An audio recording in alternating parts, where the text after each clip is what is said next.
Well, hopefully this thing is working. Hey, it's the Taliban of money. That's the name of this microdose. We're microdosing the Taliban of money, Max.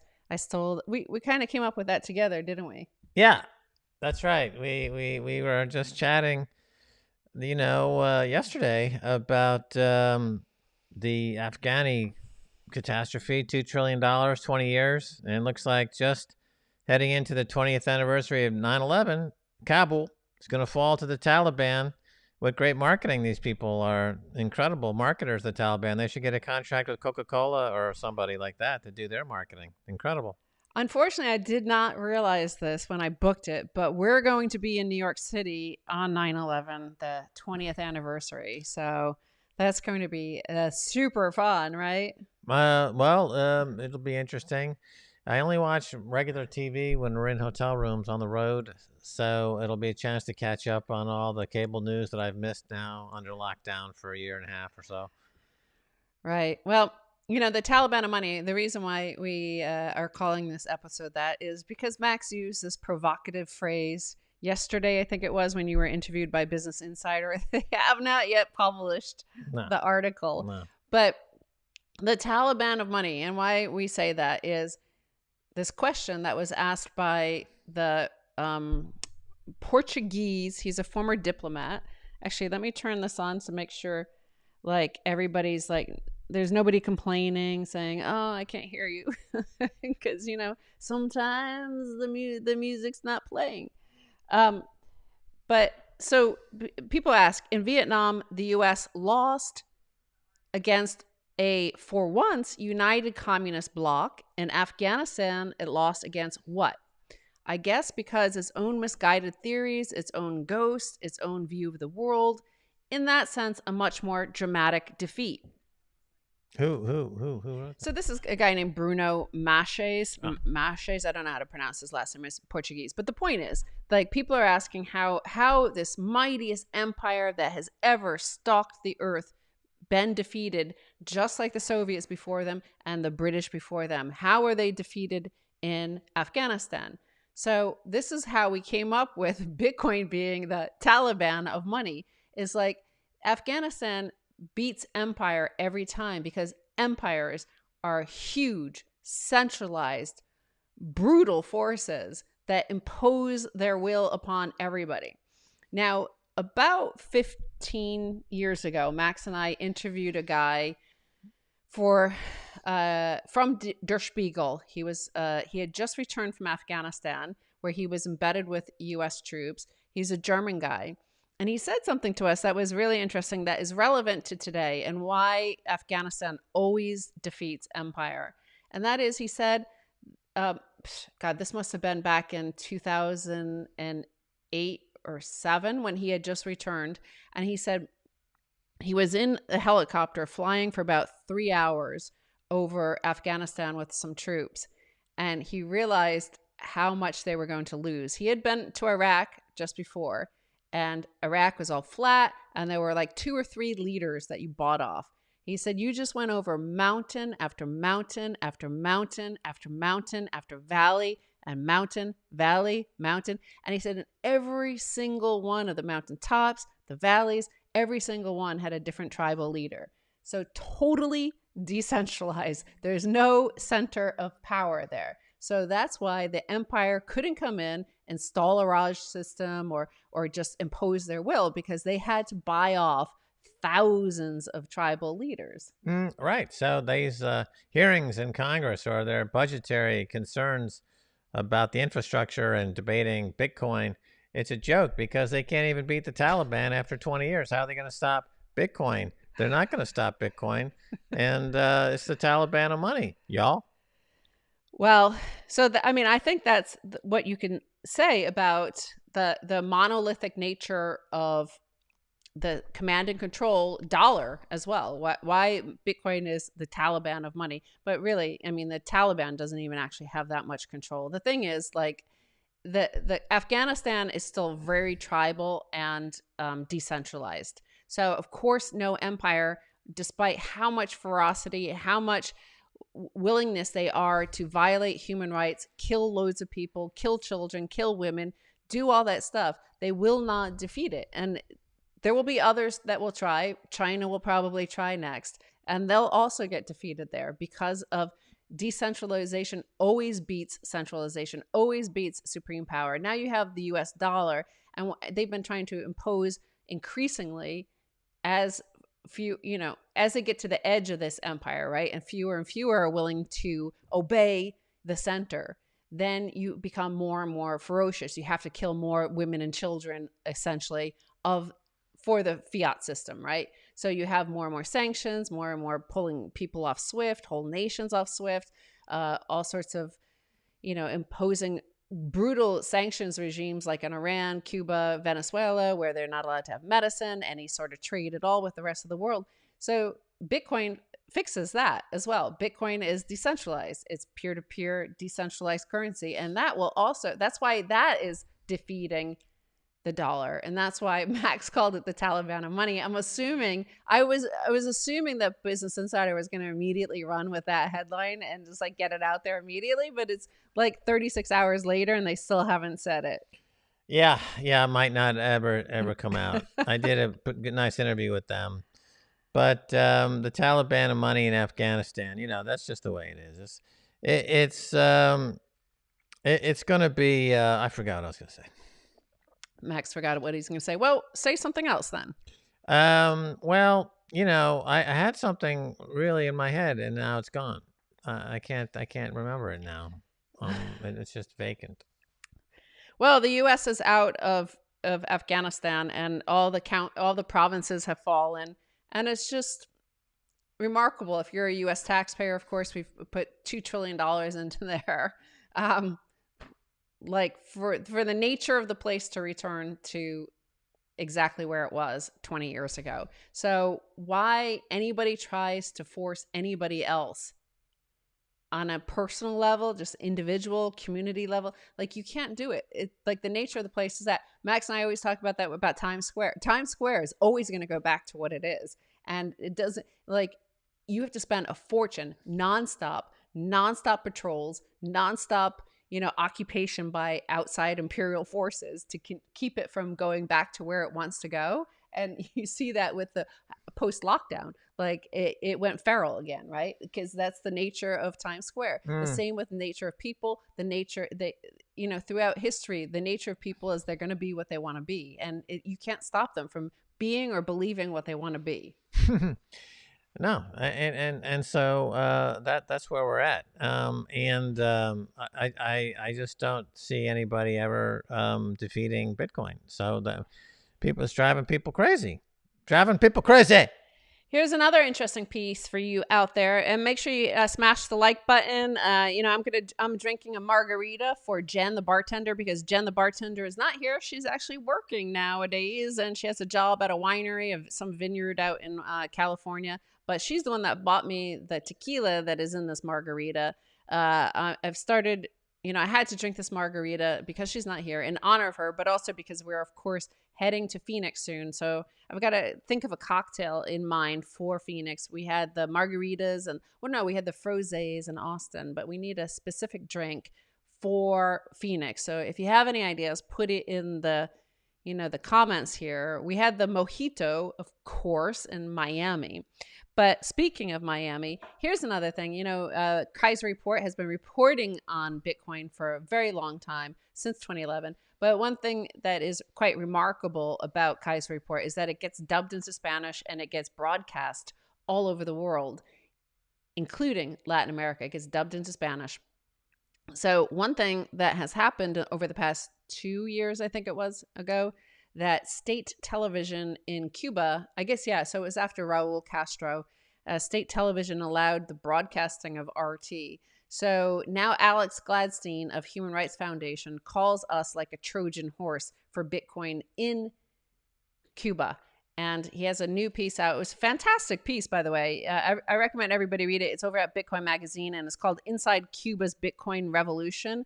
As political demonstrations show the world that Cubans are tired of dictatorship, Bitcoin is providing an option to peacefully protest and opt out of a broken system. So peaceful protest. This is a peaceful revolution. That's the first time in history.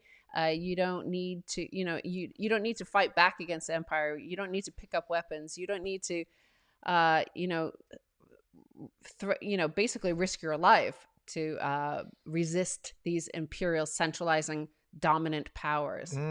Yeah. I was reading the piece. So he notes that both pro-government and anti-government sides are both adopting Bitcoin, which is interesting and it makes sense. Everyone benefits from Bitcoin, no matter what your ideology is.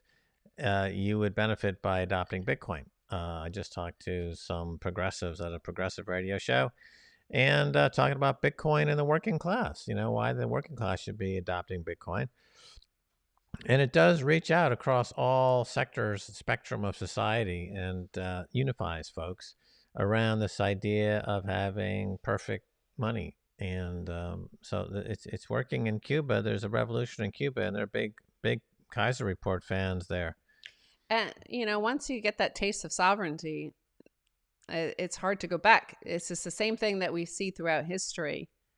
We've covered the Renaissance, we covered the Enlightenment. The Enlightenment, of course, is in a period of time when there were, the divine right of kings throughout Europe. And once people heard those ideas, and you just needed a handful of people wealthy enough or, intellectual, smart enough to read the encyclopedia or read the works of, the Enlightenment thinkers. And then that idea spread throughout the cafes and the community. So, they could burn the encyclopedia. They could, arrest any of these Enlightenment thinkers. But the fact is, once the idea was out, it's there.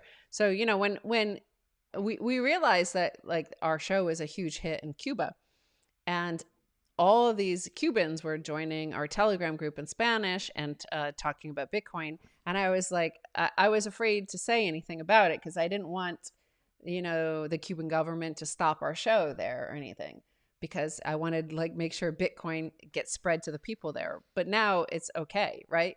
Because the fact is the idea is there. You can't kill the idea that is Bitcoin, and Bitcoin's there, and the orange pill is there. People have been orange pilled, and therefore you can't close it down enough to stop that rabbit hole. Yeah, I'd love to go there, right? I mean, it'd be fun. We almost went there once, a couple of times. It's tough to arrange for it. But that would have been awesome. I know we have a bureau, our partners have a bureau there. Could have done it, have a studio and do a show there. And I think we also have a studio in Kabul. So yeah, that seems like a hot spot right now. We might want to jet over there to catch the the helicopters on the embassy roof flying away as they're being defeated by the guerrillas. If you remember the 70s, you'll know what I'm talking about. Yeah, well, that's what we're doing again over in Afghanistan. We do have it a bureau. Echoes the 70s. We all say the 70s are back. So the Saigon evacuation on the embassy roof of the last remaining Americans, we have that played out in Kabul now. It seems like the embassy is besieged and people are panicking, and we're going to see probably an airlift out of there soon. So the 70s are back. Inflation, America's losing another war. And, disco is yet to reappear, but I would imagine disco will make a huge comeback very soon. Well, we ended Bretton Woods. August 15th was the announcement, 1971. We ended Bretton Woods. And, it came into effect on the 16th of August. I like to say it was August 15th. I guess some people might say it's August 16th because that's when in practical effect it came in. But, President Nixon announced that on Sunday, the August 15th. But nevertheless, ended Bretton Woods. And we're about to, I believe, in 50 years later, everything's, the cycle is turning. And I believe we're going to have a new Bretton Woods. So they're bringing back Bretton Woods, but it's a new, improved Bretton Woods. Oh, excellent! That'll be great. They're going to rebrand it. What can we expect? Well, we know that the IMF said that during the election season last year, and we've covered this on Kaiser Report, and that was back in October of 2020, and they said that we need a new Bretton Woods. So what a new Bretton Woods is, that's all hypothetical. We could all discuss it, and we're discussing it here. We, of course, have Orange Pill, Citadel. We have our Bitcoin. We don't need them. Whatever they decide to do, whatever three-card Monty sort of where's the P sort of situation they're going to try to do to hide the fact that, all they have is, lame attempts. Just like they got defeated by the Taliban, they're going to get defeated by Bitcoin, essentially. So whatever plan they come up with, it's not going to work because we already know something better has come around. And so they can't stop Bitcoin. They're going to try to come up with the Cbdc. They're going to announce it on a Sunday night. They're going to say, hey, they're going to get a lot of people to buy into it, by the way, because look at I only know what the situation in America, how many people are getting stimulus checks, enhanced unemployment benefits, all sorts of money. And what they're very happy about that, right? They're buying washing machines and refrigerators and all sorts of furniture being shipped over from China, and they're happy. So what you'll see is you'll see the Fed will announce, well, first the president, Joe Biden, will come on, lose his way on the script, on the teleprompter, and it'll tell people that we have a new CBDC, a central bank digital currency. And if you log on to the internet tomorrow morning, everybody in America, you're going to find your own Fed account, and you're going to have $10,000 worth of these Fed credit units, the token units, in your bank account. People are going to be like, hot damn, this is awesome. And they're going to be so excited. And you're going to see a sort of similar stratification that you have now between the vaccinated and the unvaccinated. And they're going to be like, how can you be against this? We're all rich now. Are you against poor people? Blah, blah, blah. Definitely. Could be a big Sunday night surprise. And that would be the way to do it. Roll it out. The shock Fed coin roll out. Everyone goes to their America account. I'm surprised that America doesn't have an app, right? There's no place I can log in really to my America app and see what benefits I'm getting or whatever. Do they? Does anything like that exist? Maybe I missed it. I mean, Max, they hide M1, they hide M2, they hide M3, they only have M2 now. They hide all sorts of data from you that might show you what it actually looks like. They hide the Fed's balance sheet. All we could see is signs that it's like growing and growing and growing. Lord knows with what.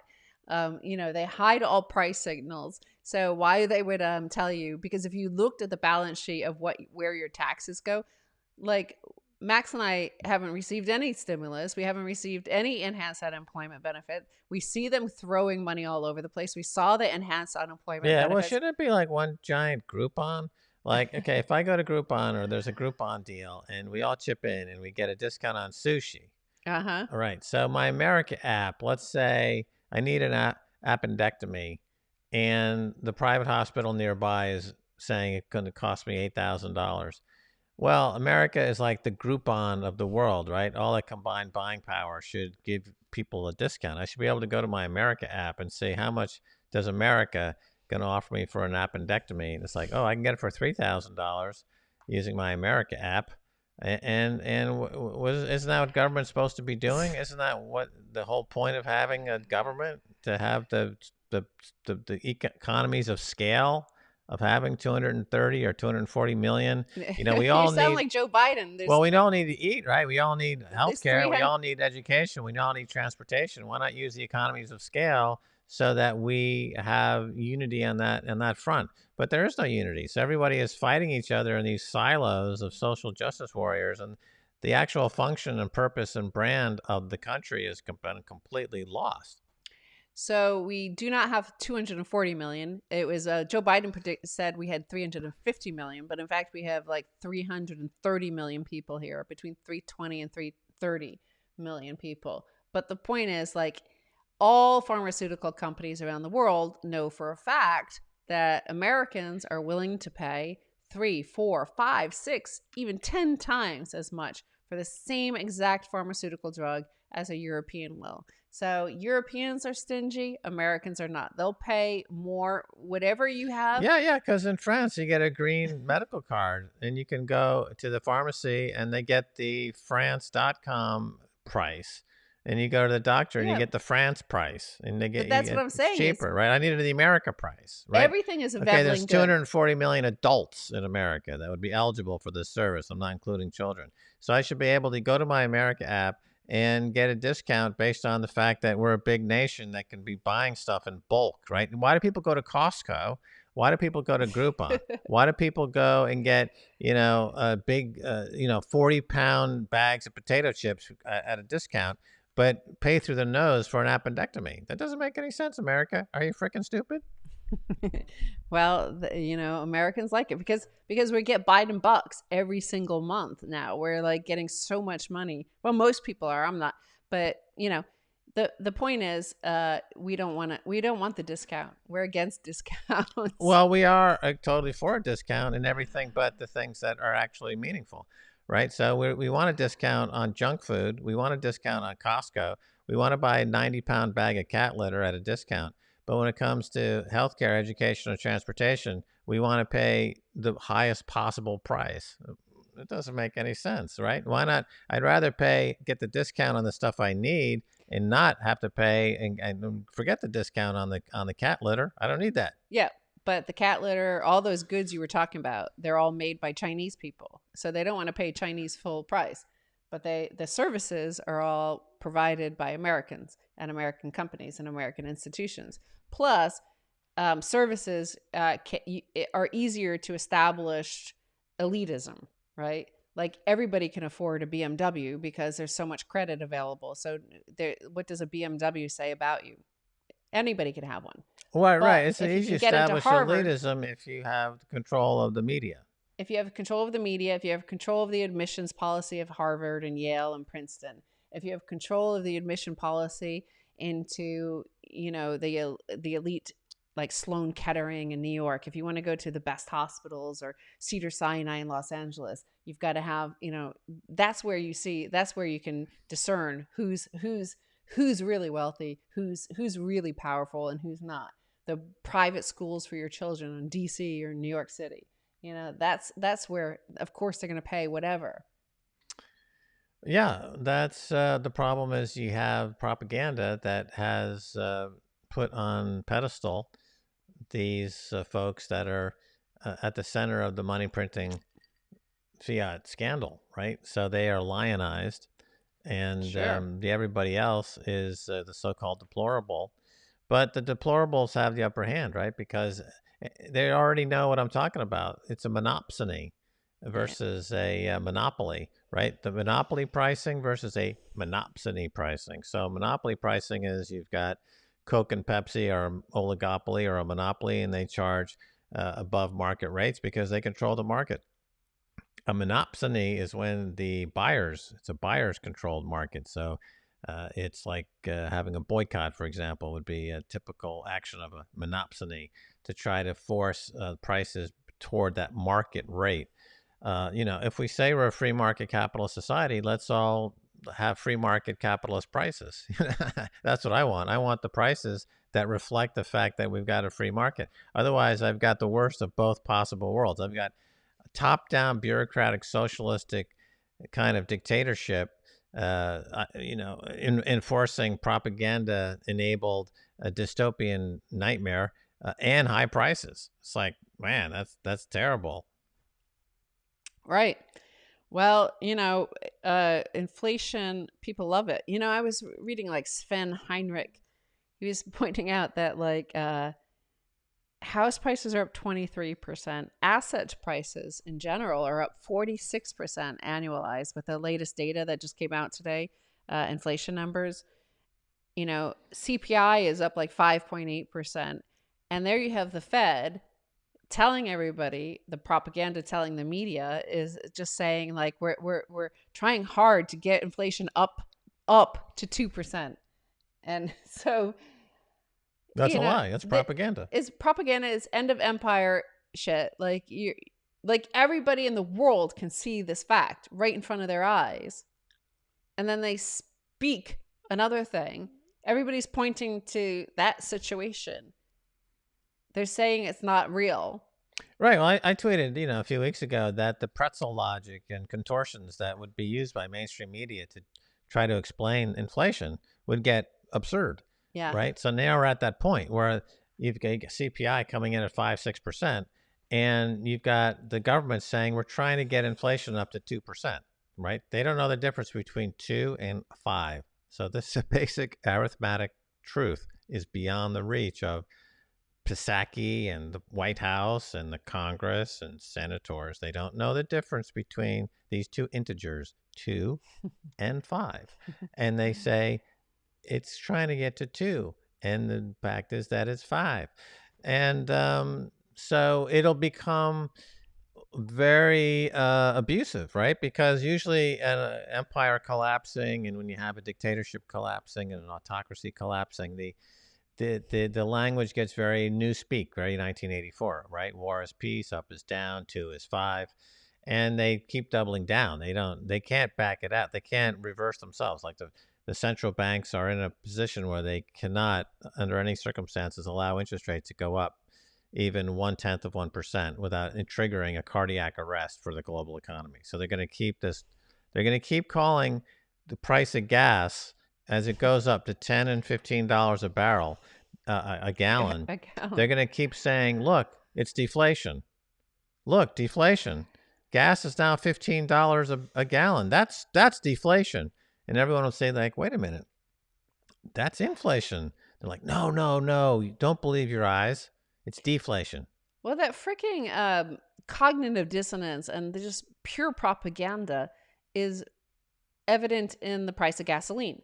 So Biden this week called for OPEC plus, so OPEC plus Russia, to increase output of oil by another 500,000 barrels a day in order to drive down gasoline prices for the midterm elections, essentially.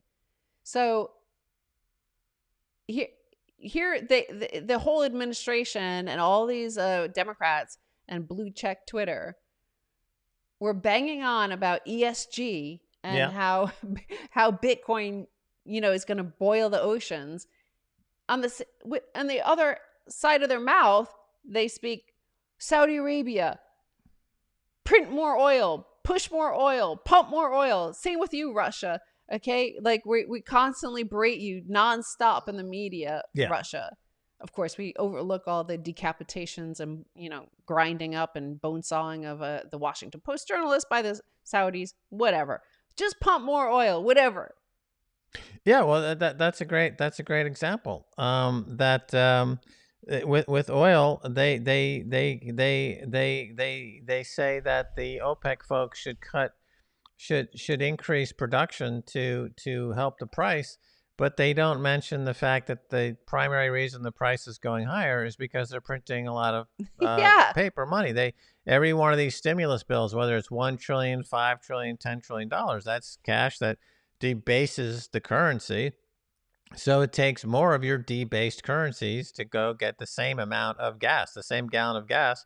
The reason it costs more dollars is because the dollars have been debased, right? If you go to Venezuela, go to Weimar Germany, you debase the currency, the prices go up. So again, this is the contortions and the wild propaganda scheme. So there's Biden saying who's authorizing the printing of many, many, many more trillions of dollars.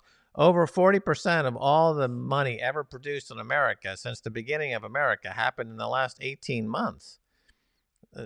So they're hyperbolically printing money. So everything is going to go up in price because they're printing money. But they're not allowed to say it has anything to do with the money printing. They'll say, "Oh, it's those OPEC people." The fact is that if you want the price of gas to go down, which is to say that you want your dollars to have a greater purchasing power, the only way to do that is to cut the actual supply of dollars in the system. The only way to do that would be to raise interest rates and force and trigger a bond collapse that would weed out all the weak hands. But that's the way capitalism is supposed to work. Go do some research on Paul Volcker, which is what he did in the 1970s. But they're 20 years, 30 years behind the curve on this. They let it get way beyond them. They let it get too far beyond them. Now they can't raise rates. So now it's gonna end. They're just the rhetoric is gonna get more asinine, more bizarre, more. Joe Biden, even if he wasn't cognitively impaired, the things coming out of his mouth wouldn't make any sense. But now he's going to have to say things that make no sense, even on paper, with his cognitive impairment. So he's going to sound like literally one of those chattering teeth that, you wind him up, a wind-up toy that just chatters like chattering teeth, makes not even one scintilla of sense at all. With this piece from Alex Gladstein inside Cuba's Bitcoin Revolution in Bitcoin Magazine, I mean, I don't mean to toot our own horn, but because the propaganda against the likes of us and others like us is so huge, I must say, be your own free person. All of the content is available on YouTube. You can go check out CNN, check out Rachel Maddow, look at all their footage and see how they talk about the Cubans, how they know better than Cuban people, and they advise sanctions. They advise brutality against the people there in order to save the people. Destroy the village to save the village. This has been with Americans since the 1970s. The sort of hippies of that day who fought against that are now embracing it and pushing it on everybody else in the world in the name of their own ideology. They think they're rescuing everybody with their social justice warrior beliefs. But the fact is, like, look how brutal they were to the people of Cuba versus how we were. Is like, we talk individual to individual. That's what matters. Fuck the elite.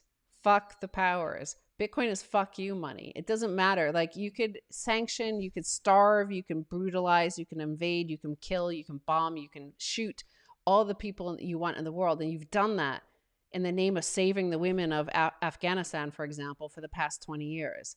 Today, the Taliban runs everything like it had never happened.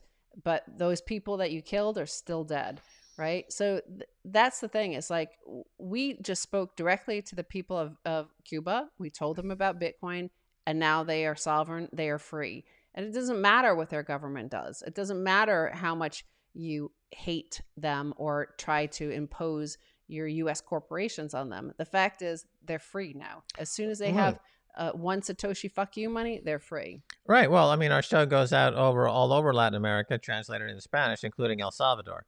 Yeah. So El Salvador is now going on a Bitcoin legal tender standard in the next few weeks, and 7 or 8 countries in the region are going the same way.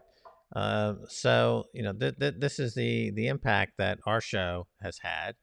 For 10 years, we've been talking about Bitcoin to 100 different countries 3 times a week, seen by millions on satellite and cable networks.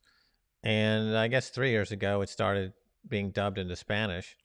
And the Kaiser Report on Espanol, on RT Espanol, is the single most viewed show of all the networks combined. So there's the appetite for this message is huge. One Satoshi fuck you money. And that's the important thing. One Satoshi fuck you money takes on the entire, any empire. I mean, look at this ragtag army of theocrats in Afghanistan, right?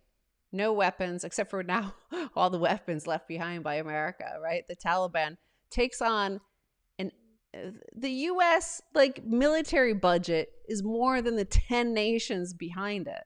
Like, they took on the U.S. military and won with nothing. No military budget, no government budget, no nothing. Nobody even fucking supports them. And they managed to take them on through decentralization, right? That's the power. It shows you the power of decentralization against central power. Well, it was the same with the North Vietnamese, right? They yes. were able to essentially create a decentralized network on the Ho Chi Minh Trail. Yeah. And the U.S. spent years bombing that thing, unmercifully. And they would overnight rebuild it. The next day yeah. it'd be running, weapons up and down that thing, right back at it. Ken Burns did a great documentary on the Vietnam War. It's like a 10-piece yep. series. Very, very, very good. I remember one scene, they're talking to one of the North Vietnamese fighters, a woman, talking about the Ho Chi Minh Trail and how she passes her time reading Hemingway, For Whom the Bell Tolls, and can quote passages of Hemingway. And who did the most remarkable journalism on this was Anthony Bourdain.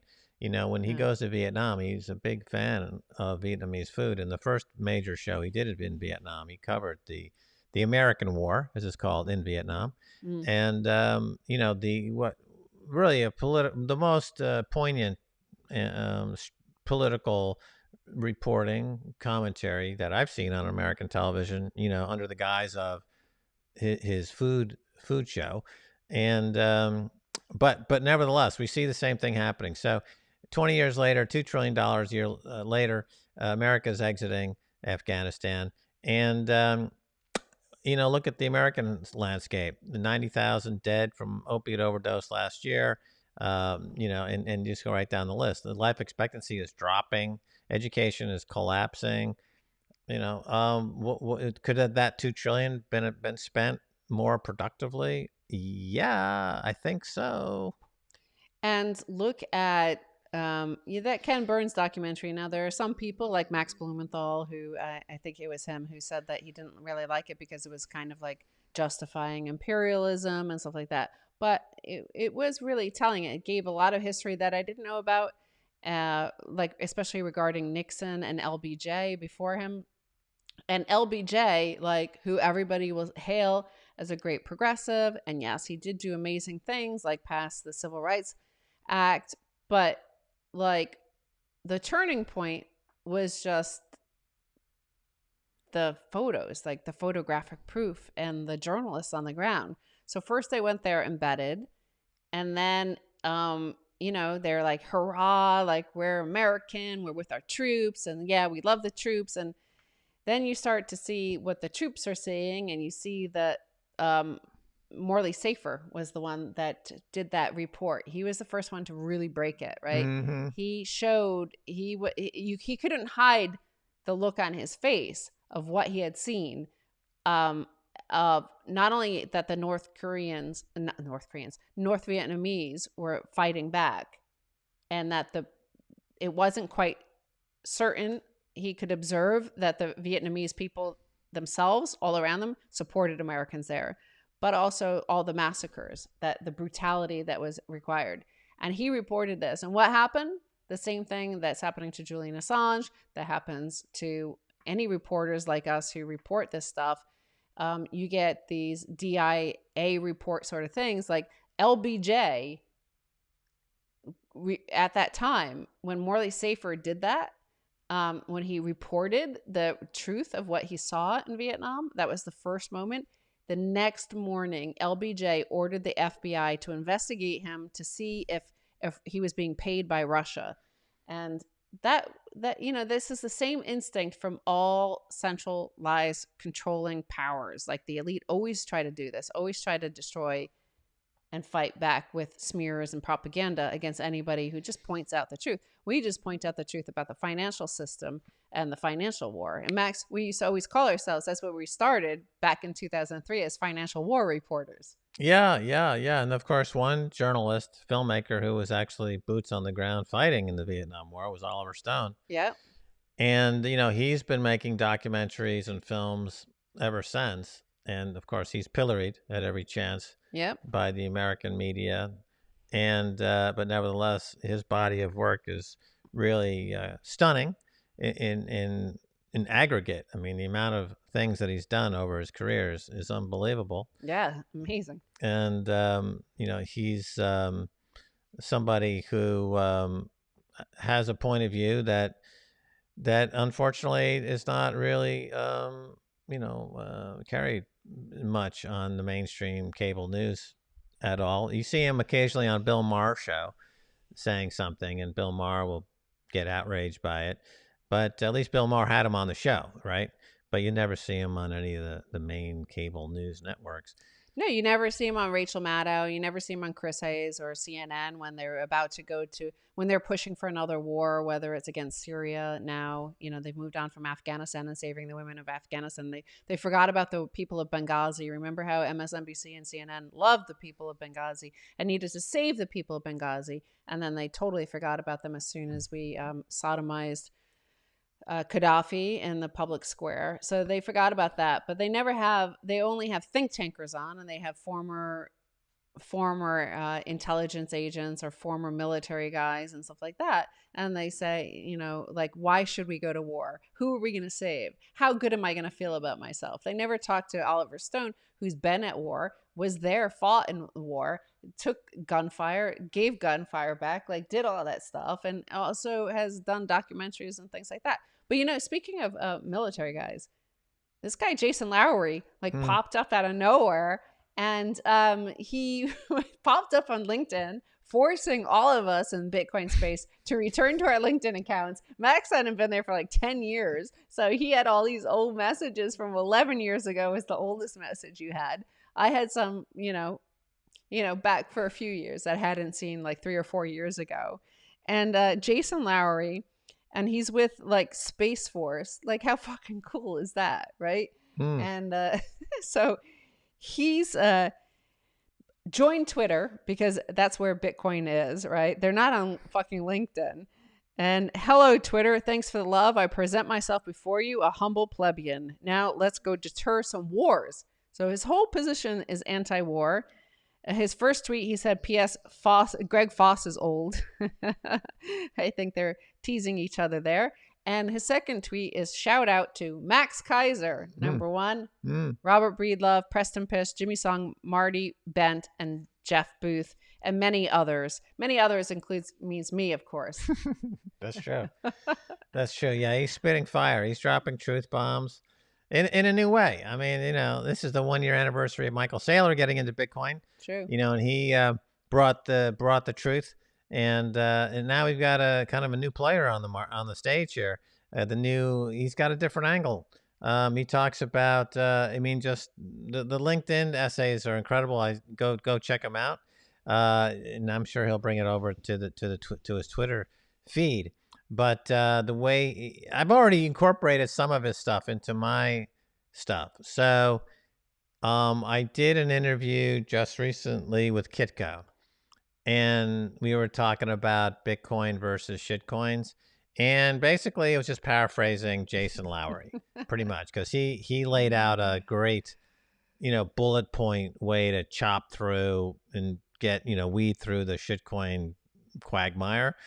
So I'm already, you know, jiving with this stuff. You know, the guy, I'm always looking for new ways to slice and dice. You know, I'm like Vince. You're going to love my nuts. Max is a true artist. True artists steal from other people. Like, yeah. That's what they do. Like, that's why you get moments like Florence, Paris, and like the early 1900s. Like, because great artists end up together and they started like stealing each other's or being inspired by each other's shit. That's why you see Yellow in the chat there. Where's like all Yellow?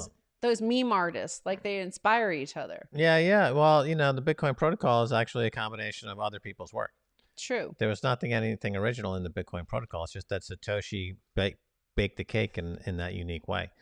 And so that's generally collage or what you call juxtaposition. You know, Stacy's always talking about juxtaposition. It's the same idea. You're taking stuff that's already out there and rearranging it in a way that sparks, you know, it's a creative spark. You see something in a new way. So this guy, Jason Lowery, is hit the scene in a big way. I've only read his stuff not just for 2 days, but I've been looking at this stuff for 10 years. So I think I have a pretty good eye for it.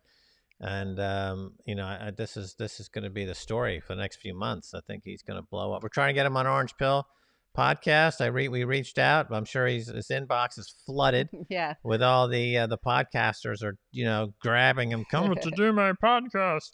You know, so hopefully we'll get him on before too long.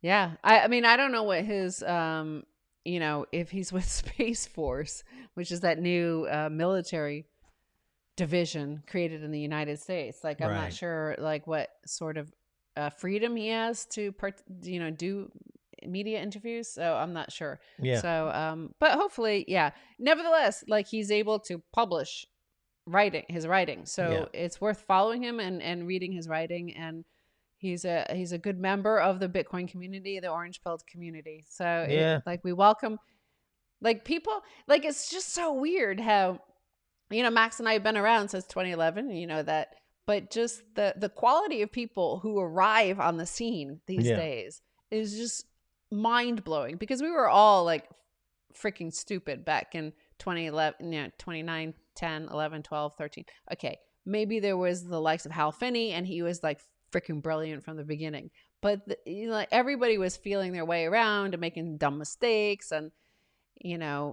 doing dumb stuff. But now, like, these guys arrive, and we've seen it, especially over the last 2 years, post 2017, post the hard fork. He's just like nonstop, like mind blowing amazingness arriving on the scene. So true. It's nice to see. It's exciting. What gives us community. It's exciting every day. It's something very, very exciting. Very nice. I feel good. I feel good for the future. I feel good for my future and your future. You have one Satoshi fuck you money. There's like smarter and smarter people arriving on the scene. And who knows, like that's like the brilliant thing about, the Bitcoin revolution in Cuba, Nigeria, all over the world, Afghanistan, maybe now, like Iran, like all these people who have been excluded from our discourse, like Bitcoin is a communication mechanism, right? You're sending messages nonstop. It's a way to communicate around the world. And there have been loads of voices that have just been shut out in order to maintain the centralized control of the empire that has been America for the last 50, 60 years, 70 years. So this can only help the diversity of experience, ideas, opinions. Like it's gonna like bring in that renaissance that we talk about, the Renaissance 2.0. And that's why I am relentlessly optimistic about our future. I feel like all these young people, like our hands are like, we're in good hands. Definitely. The American HODL. He's kicked off Twitter again. He's off Twitter again. That's good. It shows he's working hard. He's working hard to get kicked off Twitter now 7 times. Hey, everybody smash that like button, you mofos. Nice. Right? Yeah, I think some people are talking about Jack Mallers was on CNBC dropping truth bombs. Yeah, I watched it. Oh, did you? Yeah. What did he say? He said, I only saw him tweet ahead of time saying that he was, shitcoiner alert. Okay, gotta hide this person. Fuck Cardano. Okay. Yeah. Well, he mentioned shitcoins on the interview. And he mentioned that he's doing, selling Bitcoin on strike at near free. Yeah. As an attack on those companies, unnamed, but we know he means Coinbase, that are engaging in shitcoinery and have a shitcoin exchange. He was talking about the Lightning Network and the payments network and the payments layer, and Bitcoin as a monetary network versus Bitcoin as a commodity. And that these two need to be differentiated. The legislation being considered in Washington doesn't make any distinction there, but it should.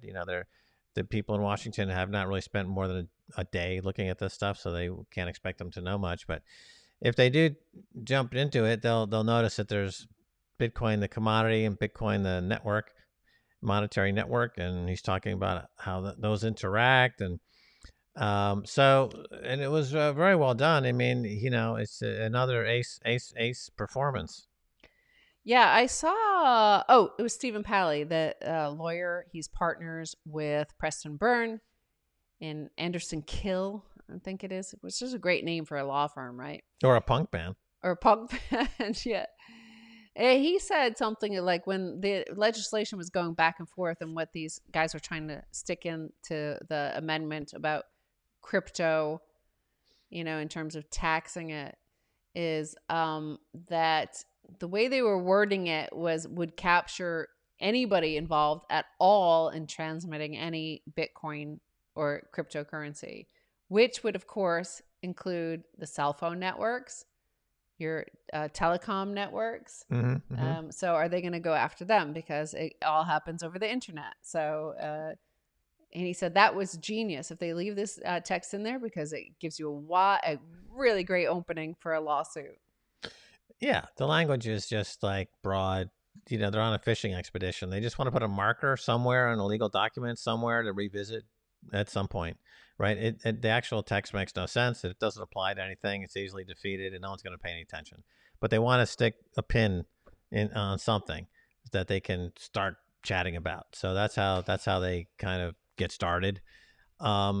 where it's going to end up, they're going to end up abandoning all legislation, all regulation, and just focus on mining and hoarding Bitcoin to stay relevant in the 21st century. This was an amazing tweet from Documenting Bitcoin 12 hours ago. And what he tweeted was, last year, Bitcoin returned 280%. Gold returned negative 17%. Last decade, Bitcoin returned 469,482%. Gold returned negative 3%. So, if you like those odds, then head over to U.S. gambling revenue hit $13.6 billion in the second quarter of 2021. Yeah. The house always wins there. You could keep on investing in gold and keep losing. That's the brilliant thing about people. They can do whatever they want. Like, people can get wrecked in whatever that way they want. They're free to do it. I'm not going to stop you from getting wrecked. If you want to do it, go do it. But I know what I'm doing. I'm stacking sats at swanbitcoin.com/orange pill. Well, there's like gambling, there's Bitcoin, and then there's gold. So gambling is the roulette wheel. Yeah. Bitcoin is the new monetary network that's transforming the globe, and valuation is increasing by 200% a year compounded annually. And then there's gold, which is the wood table holding up the roulette wheel.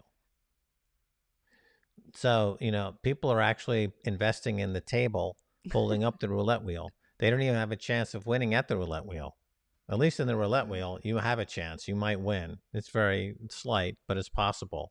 But what you're investing in that the table holding up the roulette wheel will somehow outperform other investments going forward.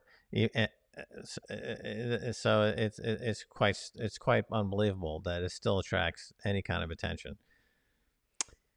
That's right. Well, we have this new camera, and I'm going to be getting a new lens. I've been researching. Everything takes a while because, we're always doing Kaiser Report. We're doing Orange Pill podcast. We're researching.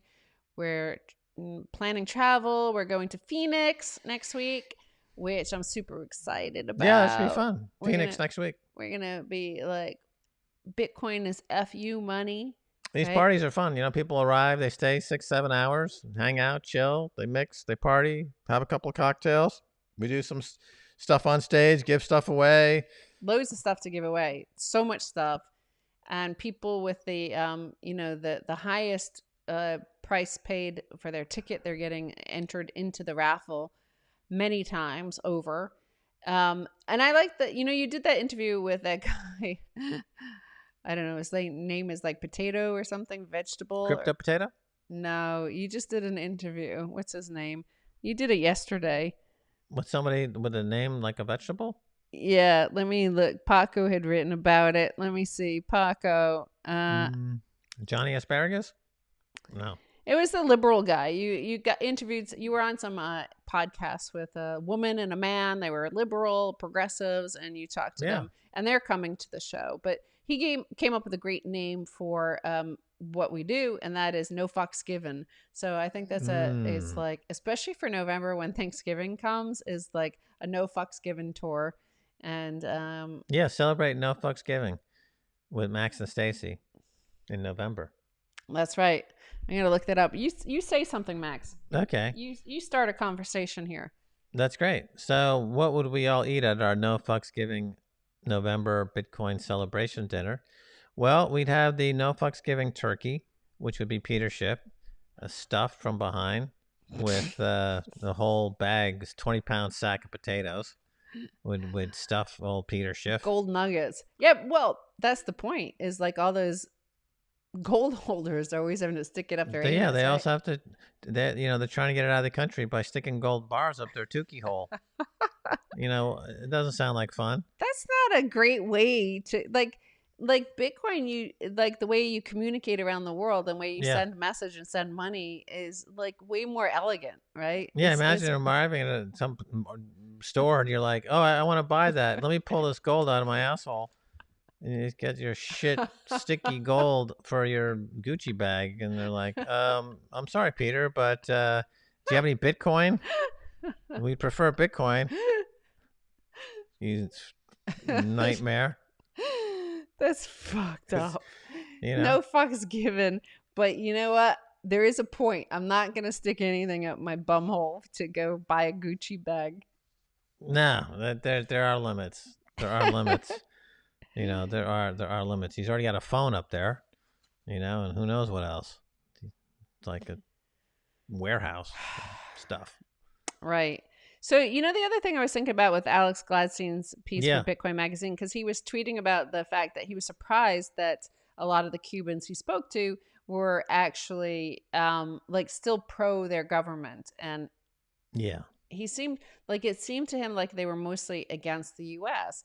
And that's the other important thing is like why I believe like this, instead of this whole smug industrial complex that is the cable news and the think tanks of America, or whatever centralized power or empire before it. Like they always have this like sneering sort of condescension to the world and say like we know better than you and just do what we say. But everybody's on their own journey. Everybody has to figure it out themselves. Everybody has to like get wrecked on their own. If somebody wants to buy Cardano and get wrecked, let them go do it and they'll figure their way out and find Bitcoin one day, hopefully before it's too late.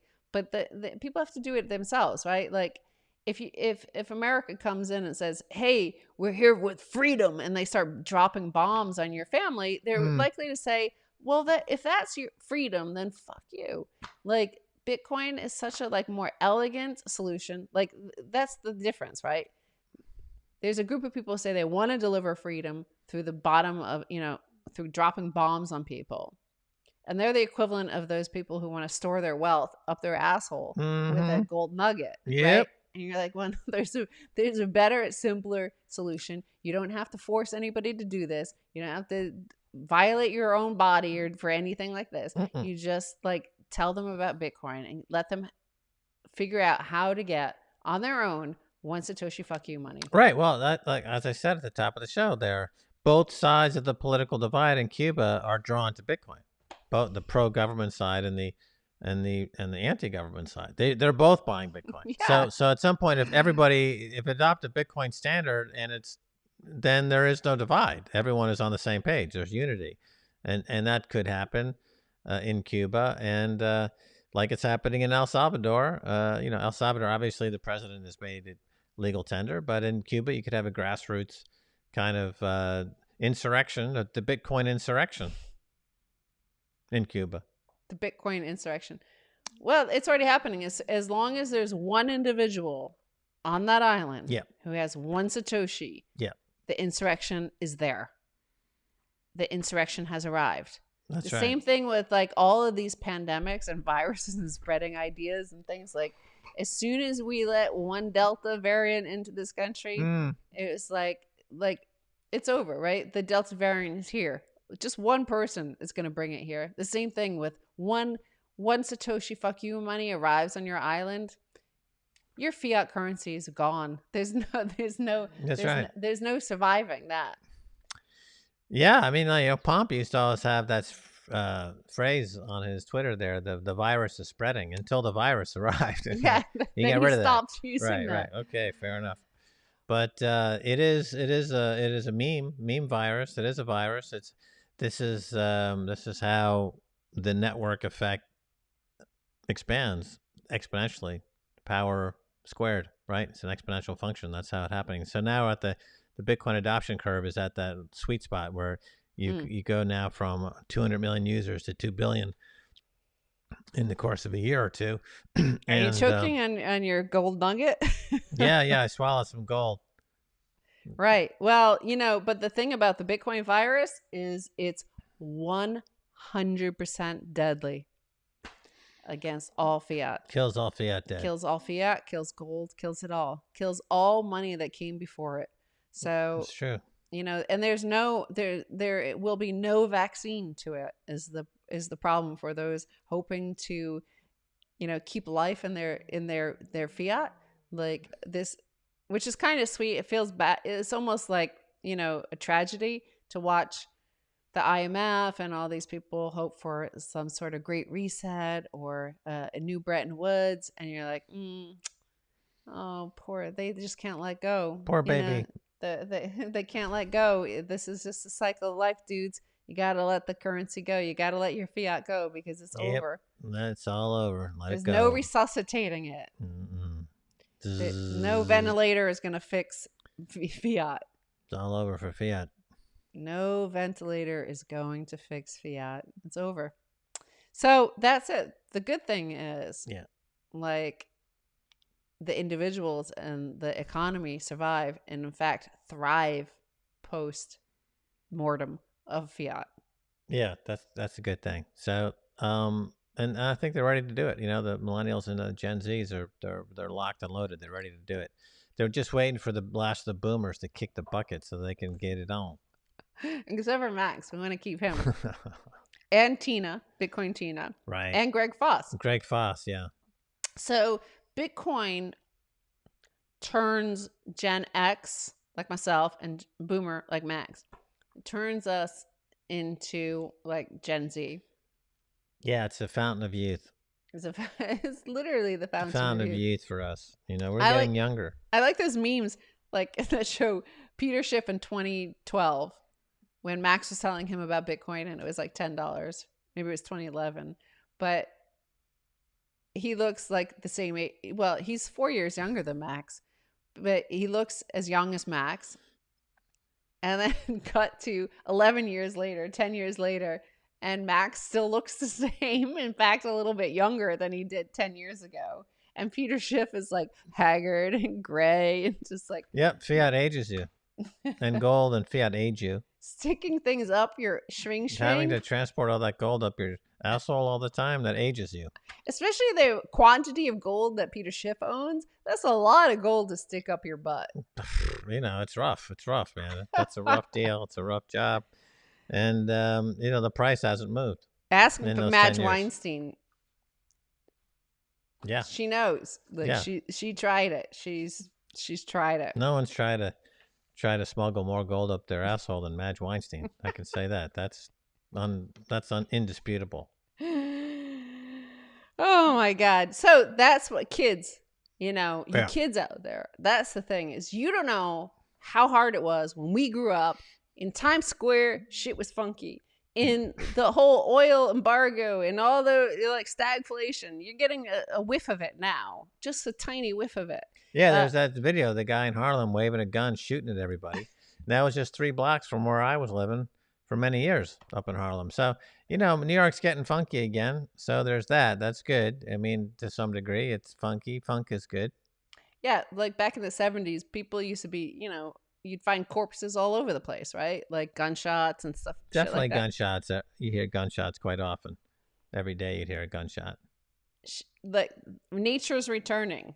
Yeah. It's returned like that in Afghanistan. Mm-hmm. And it's returned, like, not as fast, but it's returning to Manhattan and all these other city centers. Was Afghanistan where they had that pantomime with the people with the purple thumbs? Yes.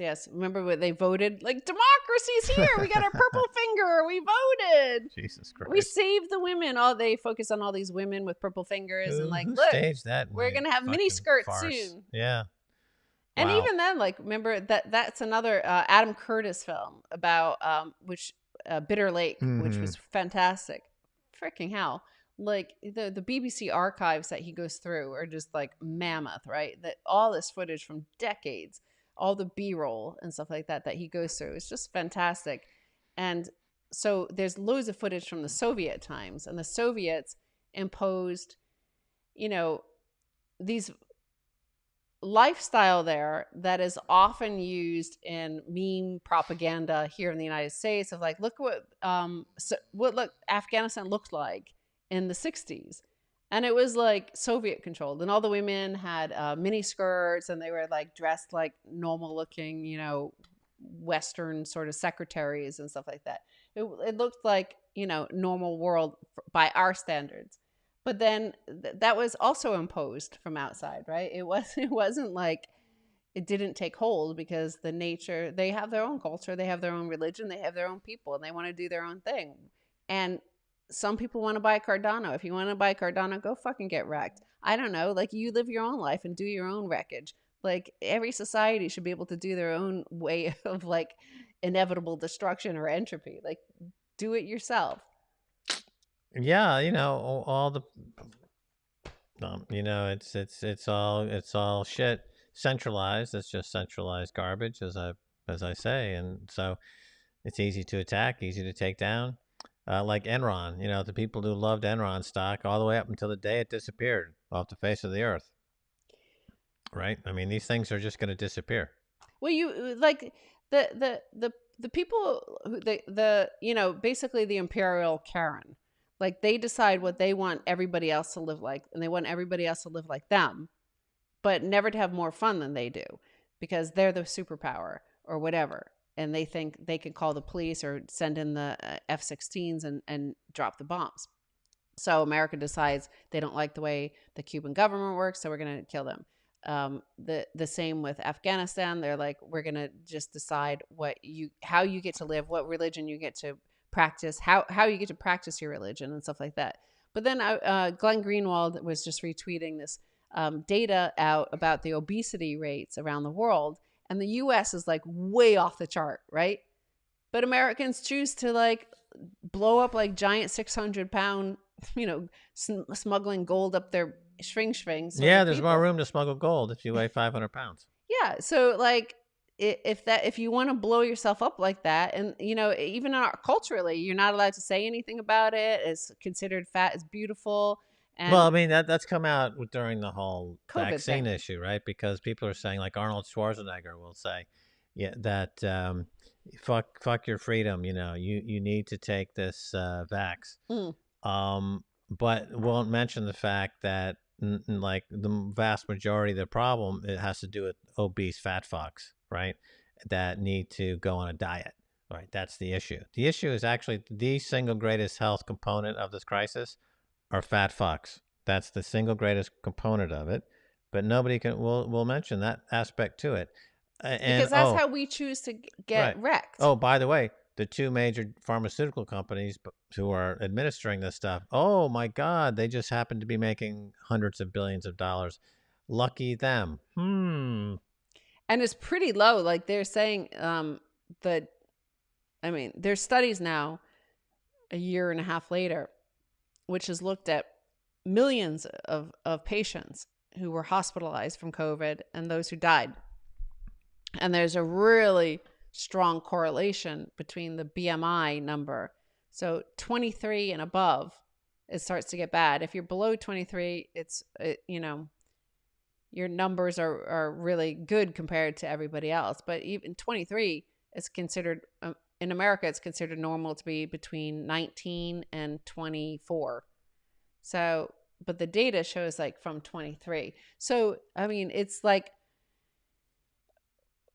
the old normal is what you should be, like pre 1971 America, going back to pre Bretton Woods. Like when Max and I grew up, like people were normal size here, and now people aren't normal size. No, that obese person was always like, there's one in town. Yeah. Right. There's like, that guy is obese. Yeah. And there was one guy. Yeah.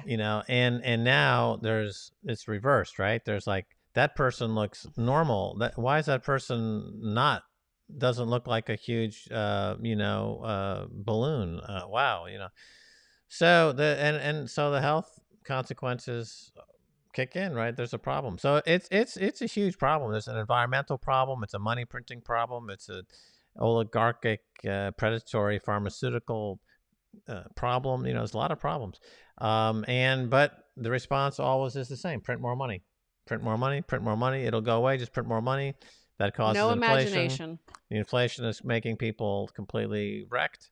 So there's nobody going to stop it at this time. Nobody going to call time on this except maybe reality in the form of what would in finance and brokerage refer to as an exogenous event, right? So it's like or an act of God or an exogenous event. So it's like, this investment makes perfect sense and it'll do great, barring an exogenous event, which is to say, the black swan, the unforeseen low probability factor. So, we're playing with fire here. It's just not going to take much to push this incredibly fragile, over leveraged, non-productive ghost country into the unrecoverable moment of tar pit. What happens to every empire. And in terms of that data, somebody is mentioning fat shaming. And the data shows that, like, Max and I lived in France. Max lived there for many years, decades. Yeah, And the fact is, they have a lot of fat shaming there totally. and a lot of societal pressure. So the data on that was like that 15% of the population, adult population, is obese. And in America, it's like 35%, but 40% of women are obese in America. So that wouldn't happen. That can't happen in France because of the fat shaming. They do shame. They do. Maybe So, not on the news or maybe not in ads, but certainly peer pressure, your community will, and your family will call you fat. right. You go to France, you go to Paris, and people say, wow, the women look so gorgeous. And they're like, well, part of it is that they fat shame each other. Yeah. Like if your friend gains 10, 15 pounds, your immediate friends will tell you, hey, you're getting to be a fat fuck. You need to lose weight. Yeah, they're very open about it. And that's the culture. And they're happy with that culture. And also, having lived there for many years, a lot of times when French people or French women, they go overseas, they go to America, and they spend a couple of years there, and they come back and they gain 10 or 15 pounds. And it's like, the American disease. They're like, you just came back from America. You need to lose that 20 America pounds, right? And we'll help you. But you can't, you look like a fat pig. You got to get rid of it.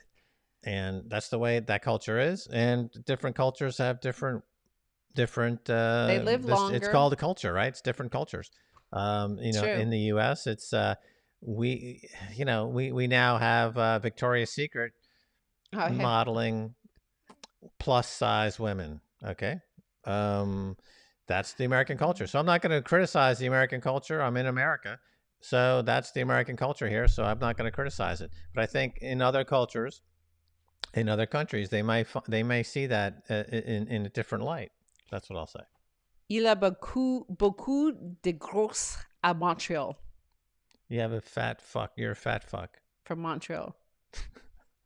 I guess the French are very rude about French Canadians, I have to say, having witnessed it. And it's I don't understand it. It's their own thing. They've got their own issues. Well, the aesthetic in France is different, right? So, and in Europe generally, you have a different aesthetic. Something that's you don't necessarily find in the U.S. The U.S. is more like that open plains, the rugged individualist, and they're riding their horses and stuff. They're not sitting around the salons drawing nudes, in the back of the museum all day, right? It's a different culture. But you have an aesthetic that permeates all aspects of the culture. So everything is done with some aesthetic. You order a cup of coffee and it's delivered magnificently, in many cases. And it's done with incredible dignity by people who appreciate it. Okay, that's their culture. That's what they do. That's what it is. We'll be there soon enough. In a few weeks, we'll be in Paris again. And I'm speaking at an event. Yeah, I can't wait. Yeah, baby, as they say on Deadliest Catch. Yeah, the Fuck Elon tour is going to be in Paris. So I'm doing my Christine Lagarde impression in Paris. That'll be exciting. Yeah. And I want to say, with art, so think of all those paintings that Picasso made of his lovers and these women he admired, some of the greatest art in history. And yet, in one way, you could look at them as like totally ugly, right? Like he's like turned their faces into demented cubist paintings.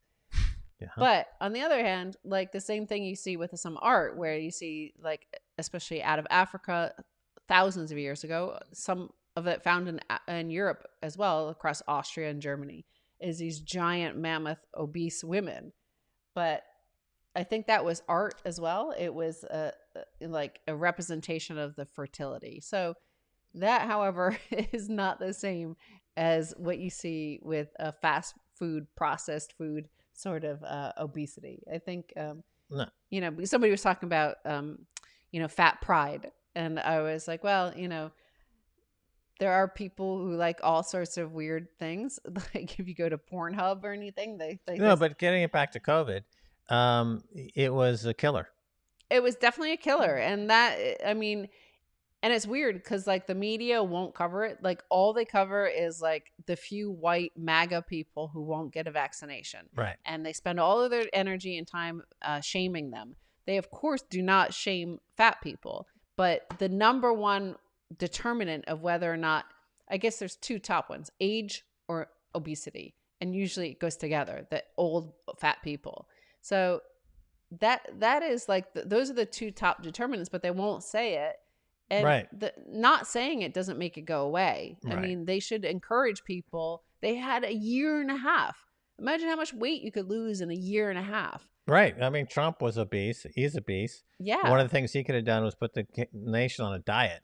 That would have been a great opportunity to do that. So it's not about, is fat shaming or fat this, fat that. It's about the fact that statistically we know that the disease killed a lot of fucking obese people. Yeah. And those lives could have been saved perhaps if there was an open discussion about this fact. I mean, people have the option; they can become fat. Okay, that's their option, but you will be subject to statistically a greater percentage of dying because of the connection to the way that the particular virus kills people. Look at Gerard Depardieu. Have you ever seen those photos of him on the beach? The guy is a huge monster, right? Yeah. But he doesn't mind, right? He likes eating. He wants to keep on freaking He's a eating. gourmand. He's a bit of a gourmand, but the fact is he's more susceptible. Just so you know, you might fucking die. Some people are going to make that choice. Like I'm saying, everybody's sovereign. Let them make their own choices. If at his age, maybe it's worth having another baguette and some cheese and foie gras and another few bottles of wine. Who the fuck cares? Like, right? He doesn't care going out that way. But the fact is, he's going to be more susceptible to it. So in this case, this is the fact. And there should be more of a discussion about it. And because I think that would have been the responsible thing to do for the leadership during a crisis would be to lay all the cards on the table and say, here's what we know. Yes. And we don't have time for the delicacies of maybe hurting somebody's feelings here because there's a crisis and these are the facts. Okay, that's what the leadership does. But we don't have leadership. We have something else. I don't want to even start it up because we're drawing near the end here. We are drawing near the end. And of course, I don't want to be deplatformed by YouTube where you're not allowed to speak the truth. Only the authoritative media, as they call CNN, MSNBC, are allowed to speak the truth of what they say, which is in obesity does not exist as a risk factor in COVID, for example. So, we'd rather not talk about that, but stay with the relentless optimism of one Satoshi, fuck you money, extends to all around the world. And Max used this analogy of Bitcoin being the Taliban of money, because what we see in Afghanistan. Why Afghanistan? Nobody's ever come up with an answer for that, right? Like everybody knows empires go to Afghanistan to die. So ask yourself, why do empires die in Afghanistan of all places? Like why? Well, look at the decentralization of how the country is set up. Like there is no central power. That's right. Be more like the Taliban. Be more like the Taliban. Okay. Well, that was fun. Thank you for joining us. And you know what? We're going to be, because we're packing and doing all sorts of stuff and getting ready to go to Phoenix, we're going to do a live stream on Saturday rather than a pre-recorded setup with an interview and stuff like that. So that's what we're going to do. And hopefully we'll see you all in Phoenix. And stay in touch in the Telegram group, t.me/orange pill. That's where you find all the information about where to meet up in Phoenix. And smash that like button. And hi, Yellow. We love you. And check out my QR code. I think it connects to NIM. Bitcoin Magazine or something. That says NIM. Oh, it says NIM. Okay. It's NIM. That's our friend Harry Halpin, who's he's a cryptographer, and he has that NIM network, which is like it's like VPN. It's like Tor. Oh right, but right. without being built by the CIA or anything. Right. So that's what he has as his NIM network. We're gonna maybe see him in Paris. He's between Paris and Switzerland. But nevertheless, thank you so much for joining us, and we hope to see you on Saturday.